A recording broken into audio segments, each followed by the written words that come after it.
Hello everyone, today we are going to talk about ketogenic diet. I know you guys have been hearing about this ketogenic diet everywhere and from everybody.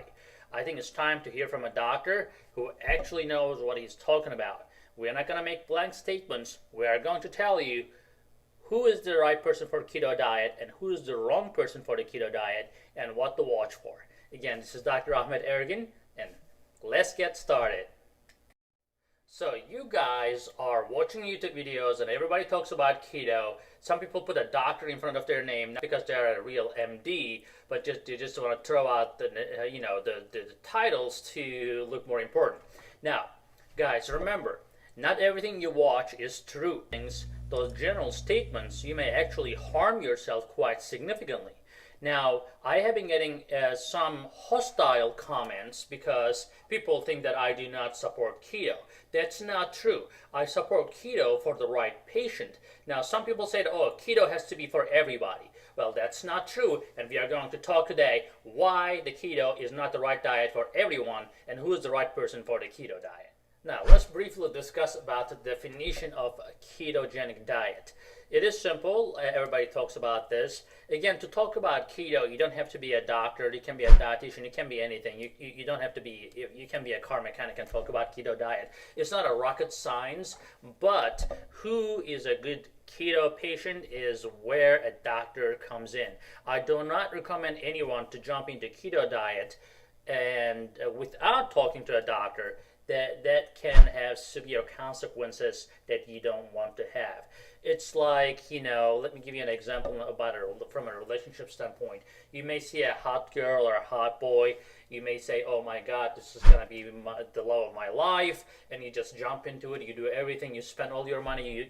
You spend all your time for that person without really understanding what they're all about, without thinking about the consequences of the relationship, without looking at all the negative aspects of this person. So when you're in love, everything is blind. So if your goal is to just lose weight and get your diabetes under control, your sugars under control, and you do not look at all the other consequences of a diet, then you are going to have problems with it. So it's better to understand what it is and what it's not, and if you are a good candidate for that. Now, of course, I'm going to tell you a lot more detail than you typically see in a keto video from a medical standpoint, but I still do not want you to go ahead and start keto on your own because I don't want you to get into trouble. Again, you don't want to treat yourself. You don't want to doctor yourself. You want to make sure you talk to a doctor. It doesn't have to be us. You can just talk to your primary care doctor or an endocrinologist or a diabetes doctor who has understanding of a keto diet. So how was keto diet found? Actually, initial studies came around for the childhood epilepsy. They found that the kids who were not eating a lot of carbs had less epilepsy, and they did studies, and they found that the ketogenic diet actually reduces the seizures in kids. Also, there has been some studies, short-term studies, that it actually works for diabetic patients, but how long it works and which diabetic patient is the candidate for the keto diet is the question. As you all know, your body turns into fat when you actually eat fat. So that's only fuel that you need to burn. A lot of people will get more energy. They will have mental clearness. Although initial transition period may be difficult, you may get a keto flu. You may have electrolyte abnormalities. All these minor things that can happen to even the healthiest person. But the question is, can everybody go on a keto diet? Will everybody have symptoms of keto diet? So these are the things we are going to talk about. So a lot of people think that the keto diet works, and I agree with that. Keto diet works, but the question is how long it works, and the question is what happens after a prolonged keto diet, right? So let's talk about this. So you guys all know the good side of the keto, right? So your blood sugar goes on if you're diabetic, and you start losing weight and all that good stuff. But what are the things that you really do not know about ketogenic diet? Number one, you may lose a lot of muscle.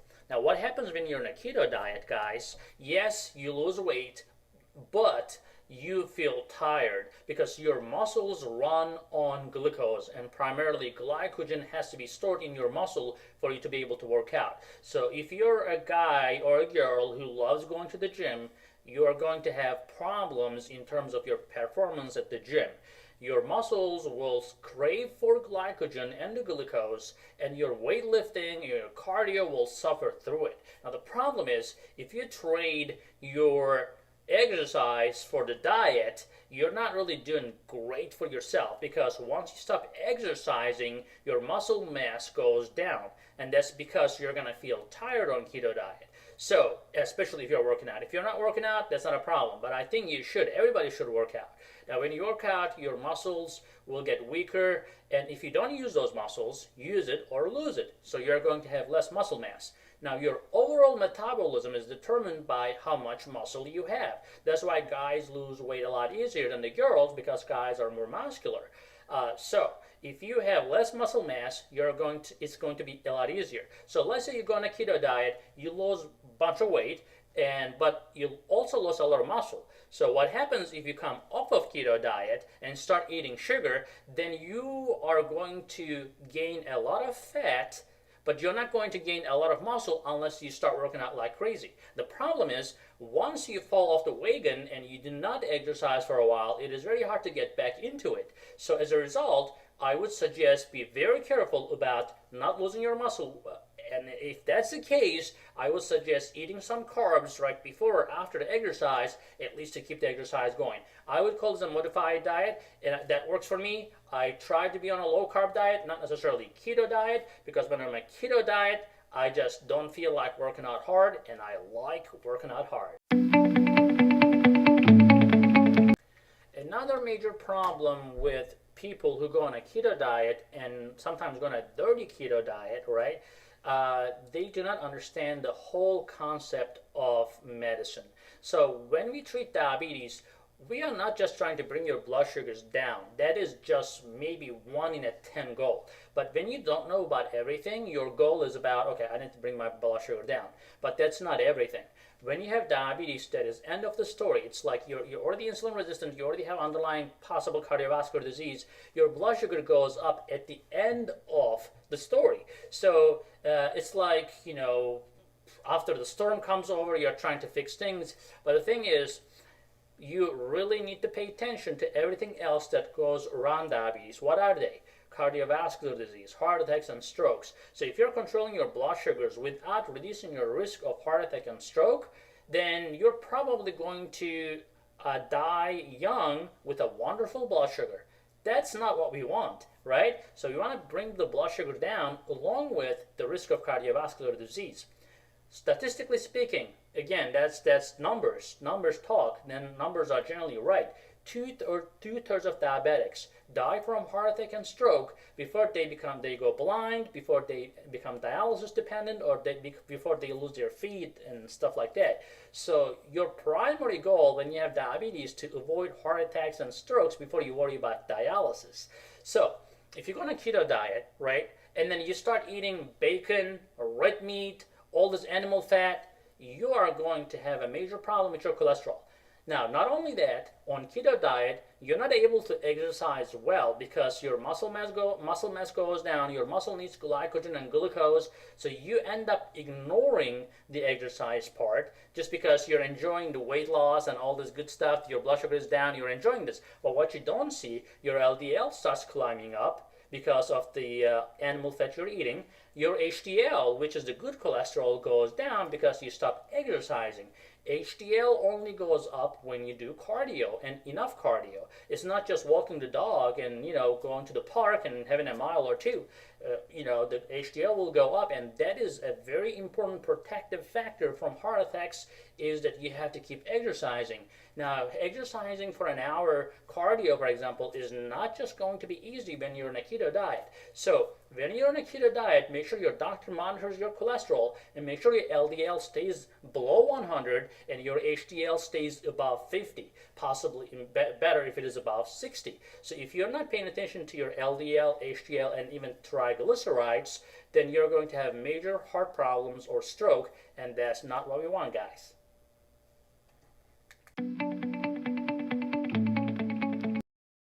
Another problem with keto diet, guys, if you have stage 4 or stage 5 kidney disease, that is the time you have to be really careful about your protein intake. So the problem is that high protein that you're getting, yes, you're getting more fat, but you're getting also high protein in that diet as well, is going to put stress on your kidneys, and you may progress to dialysis more. So as a result, so let's say you're a guy with a kidney function GFR down to 30 or 25, and then you just watch these keto videos, everybody talks so great, and you go on a keto diet, you may find yourself going to dialysis in the next year or two if you are very strict about this keto diet, just because it's been shown that the high protein diet actually kills your kidneys, especially if your kidneys are already weak. So if you have a perfect kidney function, you're great, you're just a new diabetic, that doesn't apply to you. But if you have been diabetic for 15, 20 years and you already have significant kidney disease, you have to be extremely careful.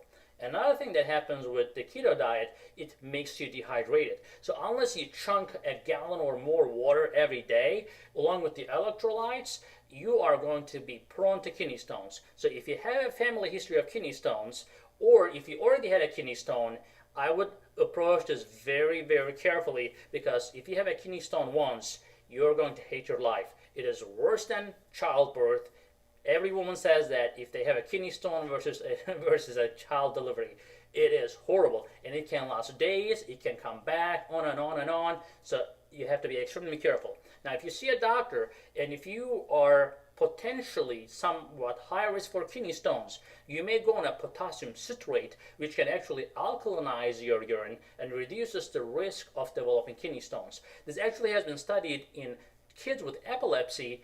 They use a keto diet to reduce the risk of seizures, but they develop more kidney stones. So you have to be extremely careful. Drink a lot of water. If you're insisting on going on a keto diet, you have to drink a lot of water, a lot of electrolytes, and maybe use a potassium citrate as well. Diabetes channel, I'm going to talk about diabetes here. So if you are on insulin or a sulfonylurea agent such as glipizide, glimepiride, glyburide, Amaril, whatever you name it, there are different brands as well, but mostly these are generic. But regardless, if you're on any insulin or a sulfonylurea drug, and if you go on a keto diet and cut the carbs to almost nothing, you are going to have severe low blood sugars. Now, severe low blood sugars can lead to coma, can lead to accidents, can lead to falls. So you need to really consult with your doctor, with your endocrinologist preferably, or diabetes doctor, to make sure that you are slowly, gradually cutting down on the carbs or making a major cut on your insulin. Now, every time you make a cut on your insulin or your medications, the response may not be just like what you foresee, so you may still have to be monitored. Now, with good thing about Sugar MDs, we monitor you guys remotely. So you check your blood sugar, bam, it pops up on my screen, so I know you have a low blood sugar, so I can call you and let you know what's going on. So this kind of close monitoring has to be done for every diabetic patient, not just on keto diet, but I think from being accountable standpoint, I think that's also the greatest way to go. Remote patient monitoring is the key. But again, if you're on an insulin or a sulfonylurea agent, make sure you talk to your doctor.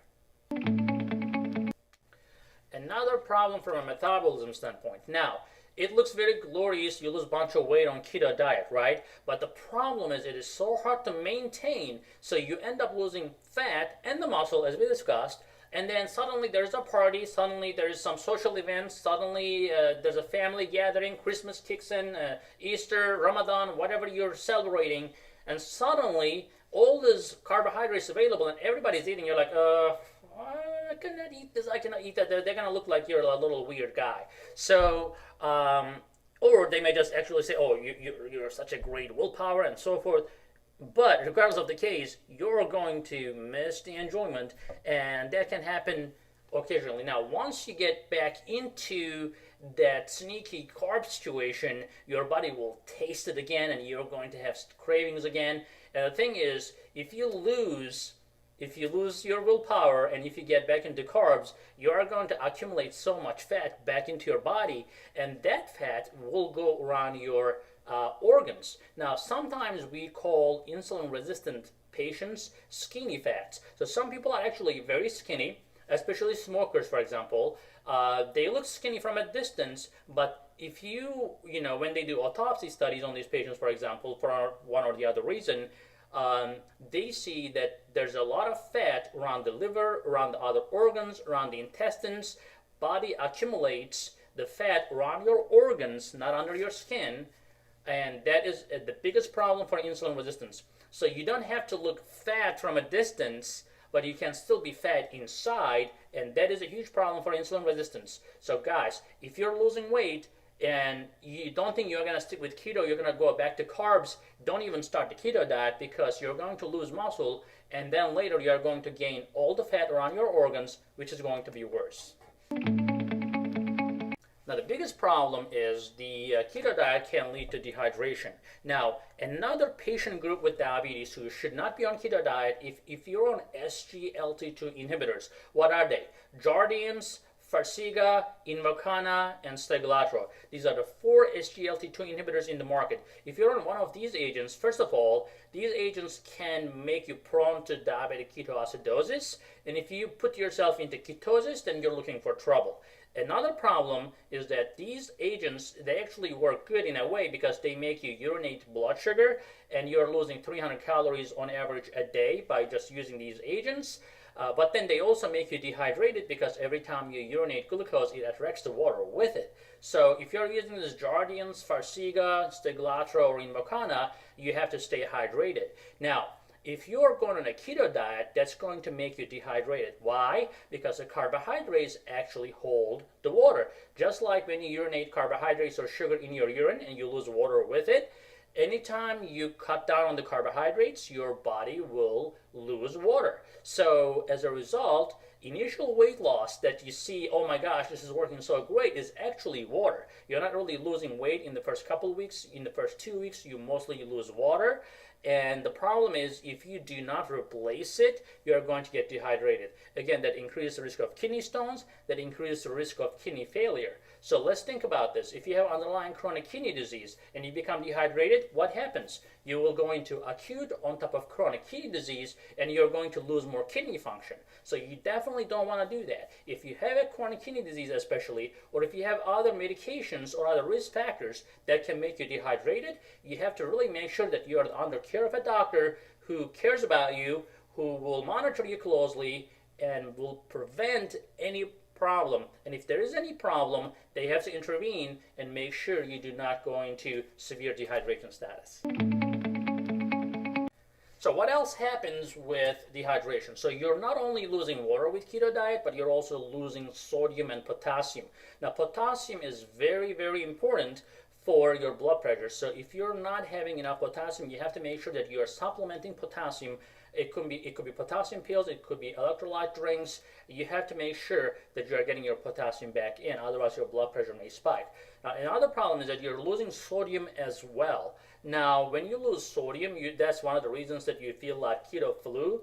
Losing sodium and potassium are the 2 major electrolytes in our body, will put you down. So you want to replace your sodium, but you have to be careful, especially if you have a high blood pressure. It is a thin balance there. So, like, unless you have a gauge in your body, which you don't know, is right. So you're just replacing, but you don't really know how much you're replacing. So that is the problem with the keto diet. So how much potassium should you replace? How much sodium you should replace? You're just making estimations or guesstimations, and the problem is it may not be correct. And if it is not correct, your blood pressure may spike, or you may not take enough sodium, and that may cause problems in your bones. Now, sodium is not just important for your overall fluid status, but also it's important for your bones as well. So if you are having chronic sodium loss, that can lead to bone loss. And in diabetics, actually that's a problem because patients with diabetes are more likely to have fractures, so their bones are more fragile. Now, if you lose sodium, then you're actually losing bone as well. So as a result, in the long term, if you stay with keto, yes, your blood sugars may be great, but you're going to be losing bone down the road. So you have to be really careful what you're gaining and what you're losing. So blood sugar control is not everything. You need to control your blood sugars in the right way. I'm not saying go take medications. You don't have to take medications, but you have to know exactly what kind of diet, how much exercise, and we have a lot of videos about these. So one diet will not fit all. Keto diet will work for the healthy diabetics, young diabetics, new diabetics. That's it. Anybody who has problems, who have other complications, kidney problems, dehydration problems, medications that can cause low blood sugars, history of kidney stones, all those people should be extremely careful about keto diet. Now, what happens also when your electrolyte balance is off? You will become more irritable, you're going to have balance problems, and you're going to have dehydration problems. Now, you also will be constipated, right? So constipation happens because of dehydration. Again, your bowels needs to absorb some water from your body in order to keep your stool soft and in order to keep you regular. So what happens when you're dehydrated, you become constipated. And believe me, that's not fun. If you're not going to the restroom for a week, you're going to have major discomfort intra-abdominally. So you have to really make sure that you're actually having some non-starchy vegetables and fibers in your diet still, so that you can actually keep going. If you are not moving your bowels and if you're having a lot of processed meats, that is the remedy for colon cancer. Yes, you may have wonderful blood sugars, but you may die from colon cancer because you stayed on the keto diet for so long. So again, this is a balance. You have to know if you're prone to colon cancer. You have to know your family history. You have to get your screenings done and so forth. Again, that's another reason to make sure that if you're on a keto diet for long term, you have to make sure that your doctor knows about it and you're on top of it. So to avoid problems with electrolyte disturbances, I would still suggest eating healthy vegetables that are high in potassium. That could be broccoli, this could be avocado, flaxseed, chia seed, spinach, could be great sources of potassium and fiber. So you need to make sure that you are choosing non-starchy vegetables that can be good for your keto diet to avoid problems with lack of fiber and lack of potassium.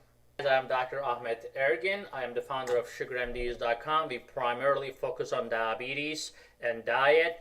Make sure you go to our website at SugarMDs.com and click on diabetes education for a lot of educational articles. Now, of course, YouTube video, make sure you subscribe to our channel, give a thumbs up, and make sure you turn the alerts on so you can be notified for the new videos. Also, on the description below, make sure you guys check our Facebook as well and create our group in there so that you can communicate with the fellow diabetics and be part of the community.